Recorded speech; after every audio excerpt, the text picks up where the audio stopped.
Gold buyers, మీ కష్టాల్లో నమ్మకమైన మీ ఆత్మీయ నేస్తం.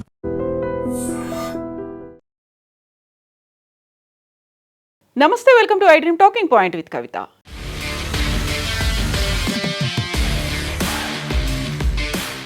ఇరాన్తో దౌత్యపరమైనటువంటి శాంతి ఒప్పందాన్ని కుదుర్చుకోవాలనే అమెరికా ప్రయత్నాలకు ఇజ్రాయెల్ దూకుడు వైఖరి పెద్ద బ్రేక్గా మారింది. సోమవారం ఇరు దేశాల మధ్య జరిగినటువంటి క్షిపణి దాడుల అనంతరం ఇరాన్పై ప్రతీకార చర్యలు ఆపకపోతే అంతర్జాతీయంగా తీవ్ర పరిణామాలుంటాయని ఇజ్రాయెల్ ప్రధాని బెంజమిన్ నెతన్యాహును అమెరికా అధ్యక్షుడు డొనాల్డ్ ట్రంప్ నేరుగానే హెచ్చరించారు.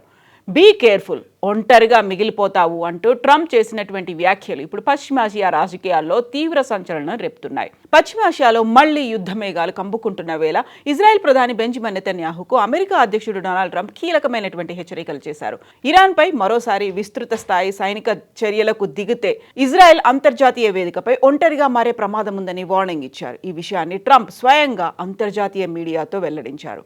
ఇటీవల ఇజ్రాయెల్ సైన్యం లెబనాన్పై హిజ్బుల్లా స్థావరాలే లక్ష్యంగా దాడులు నిర్వహించింది. దీనికి ప్రతిగా ఇరాన్ క్షిపణి దాడులు జరపడంతో పరిస్థితి మరింత ఉద్రిక్తంగా మారింది. ఇరు దేశాల పరస్పర దాడులు దిగాయి. ఈ క్రమంలోనే ఇరాన్పై ప్రతీకార దాడులకు దిగొద్దంటూ నెతన్యాహును ట్రంప్ కోరారు. అప్పుడే బీబీ, మీరు చాలా జాగ్రత్తగా ఉండాలి, లేకపోతే త్వరలోనే ఒంటరిగా మిగిలిపోయే పరిస్థితి వస్తుంది అని నెతన్యాహుకు తెలిపినట్టుగా ట్రంప్ చెప్పారు. పశ్చిమాసియాలో తీవ్ర రూపం దాలుస్తున్నటువంటి ఉద్రిక్తతల నేపథ్యంలో అమెరికా అధ్యక్షుడు డొనాల్డ్ ట్రంప్, ఇజ్రాయెల్ ప్రధాని బెంజమిన్ నెతన్యాహు మధ్య వ్యూహాత్మక భేదాభిప్రాయాలు మరోసారి బహిర్గతమయ్యాయి. ఇరాన్, ఇజ్రాయెల్ దేశాల మధ్య సోమవారం జరిగినటువంటి భీకర పరస్పర దాడుల నేపథ్యంలో ప్రతీకార చర్యలను తక్షణమే నిలిపివేయాలంటూ నెతన్యాహుకు ట్రంప్ అత్యంత శక్తివంతమైనటువంటి హెచ్చరికలు జారీ చేశారు. ఈ విషయాన్ని ట్రంప్ స్వయంగా అంతర్జాతీయ మీడియాతో పంచుకోవడం దౌత్య వర్గాల్లో సంచలనంగా మారింది. ఇరాన్పై మరింత దూకుడుగా వ్యవహరిస్తే ప్రపంచ దేశాల మద్దతు కోల్పోయే పరిస్థితి ఏర్పడవచ్చని నెతన్యాహును హెచ్చరించినట్టుగా తెలుస్తోంది. ప్రస్తుతం దౌత్య చర్చలకు అవకాశాలు ఉన్నాయని, అలాంటి సమయంలో భారీ సైనిక చర్యలు చేపడితే సమస్య మరింత క్లిష్టమవుతుందని అన్నారు. ఇరాన్తో కొనసాగుతున్నటువంటి సంప్రదింపులు త్వరలో సానుకూల ఫలితాలను ఇవ్వవచ్చని ట్రంప్ ఆశాభావం వ్యక్తం చేశారు. ఈ సమయంలోనే నేను నెతన్యాహుతో స్పష్టంగా మాట్లాడాను. బీ కేర్ఫుల్, మీరు చాలా జాగ్రత్తగా ఉండాలి అని హెచ్చరించాను. ఇరాన్పై గనక ఇజ్రాయెల్ మళ్లీ సైనిక చర్యను ప్రారంభిస్తే అంతర్జాతీయ సమాజంలో ఇజ్రాయెల్ పూర్తిగా ఏకాకిగా మిగిలిపోవాల్సి వస్తుందని తేల్చి చెప్పాను అని ట్రంప్ వెల్లడించారు. ఇరు దేశాల మధ్య ఘర్షణలు ఇలాగే కొనసాగితే ఇరాన్తో ఒక శాశ్వత దౌత్య ఒప్పందాన్ని కుదుర్చుకోవాలని తాను చేస్తున్న సుదీర్ఘ ప్రయత్నాలకు తీవ్ర ఆటంకం కలుగుతుందని ట్రంప్ ఆందోళన వ్యక్తం చేశారు. అయితే హామీ ఇస్తే వెంటనే వెనక్కి తగ్గుతాను అంటూ నెతన్యాహు కూడా అదే తీవ్ర స్థాయిలో ఆన్సర్ కూడా ఇచ్చారు. పరిస్థితి చేయి దాటిపోతున్న తరుణంలో నెతన్యాహుతో ట్రంప్ మరోసారి అత్యవసరంగా ఫోన్లో మాట్లాడారు. అయితే ఇరాన్ వైపు నుంచి భవిష్యత్తులో ఎలాంటి దాడులు జరగవనే బలమైన అంతర్జాతీయ హామీ లభిస్తే తప్ప తాము వెనక్కి తగ్గే ప్రసక్తే లేదని నెతన్యాహు అమెరికా అధ్యక్షుడికి తేల్చి చెప్పినట్టుగా సమాచారం. మరోవైపు ఇజ్రాయెల్ కనుక సైనిక దాడులు పూర్తిగా ఆపేస్తే తాము కూడా ఘర్షణను పొడిగించడానికి సిద్ధంగా లేమని ఇరాన్ అధికారులు అంతర్జాతీయ మధ్యవర్తుల ద్వారా సంకేతాలు పంపారు. దీంతో ఇరు దేశాల మధ్య ప్రస్తుతానికి భీకర పోరుకు తాత్కాలిక విరామం లభించింది.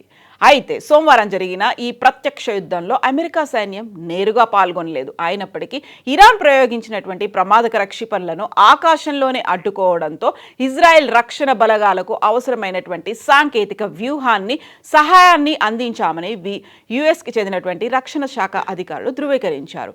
అయితే సమతుల్య వైఖరితోనే ముందుకెళ్లాలనే భావనలో ట్రంప్ ఉన్నట్టుగా అర్థమవుతోంది. ఇజ్రాయెల్కు భద్రతాపరమైనటువంటి ఆందోళనలు ఉన్నాయన్న విషయాన్ని ట్రంప్ అంగీకరిస్తూనే ప్రతీకార చర్యలు నియంత్రిస్తే తప్ప ప్రమాదం ఉండదని భావిస్తున్నారు అమెరికా వర్తకులు. ఇరాన్ దాడులను ఎదుర్కొనే హక్కు ఇజ్రాయెల్కు ఉన్నప్పటికీ ప్రతిస్పందన పరిమితంగా ఉండాలని ట్రంప్ కోరినట్టుగా తెలుస్తోంది. యుద్ధం మరింత విస్తరించకుండా చూడడమే ప్రస్తుతం అమెరికా ప్రధాన లక్ష్యంగా కనిపిస్తోంది. ట్రంప్ అభ్యంతరాలు వ్యక్తం చేసినప్పటికీ కొన్ని పరిమిత సైనిక చర్యలు చేపట్టాలని ఇజ్రాయెల్ నిర్ణయించినట్టుగా సమాచారం.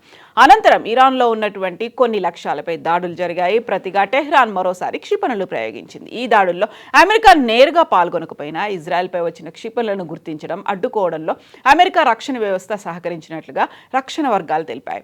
ఇరాన్ అంశంలో అమెరికా, ఇజ్రాయెల్ మధ్య వ్యూహాత్మక విభేదాలు ఉన్నట్టుగా మరోసారి స్పష్టమైంది. ఒకవైపు ట్రంప్ దౌత్య చర్చల ద్వారా పరిష్కారం సాధ్యమని భావిస్తుంటే, మరోవైపు నెతన్యాహు మాత్రం కఠిన సైనిక ప్రతిస్పందన ద్వారానే ఇజ్రాయెల్ భద్రతను కాపాడగలని వాదిస్తున్నారు. ఈ పరిణామాలు మిడిల్ ఈస్ట్ లో రాజకీయంగా కీలక చర్చకు దారితీస్తున్నాయి. ఇదే నేపథ్యంలో గతంలో ట్రంప్ నెతన్యాహును హెచ్చరించినటువంటి వార్తలు, చాలా తీవ్ర పదజాలంతో దూషించినటువంటి వార్తలు, వ్యాఖ్యల్ని కూడా ట్రంప్ అంగీకరించారు. బట్ ఇప్పుడు ఏం జరగబోతోంది? ఇద్దరి మధ్య రాజీకి ట్రంపే ఉండబోతున్నారా, లేకుంటే ఇతర దేశాలను కూడా కుదుర్చుకోబోతున్నారా? వారితో మాట్లాడి మధ్యవర్తిత్వం వహించి తొందరలోనే దీన్ని సెటిల్ చేయాలి అనేటువంటి భావనలో ఇజ్రాయెల్, ఇరాన్ మాత్రం ససేమిరా అంటున్నాయి. ఒక మ్యూచువల్గా అండర్స్టాండింగ్ ఉంటే తప్ప యుద్ధం ఆగని పరిస్థితి ఏర్పడుతోంది. మీరేమనుకుంటున్నారో కామెంట్స్ రూపంలో తెలియజేయండి.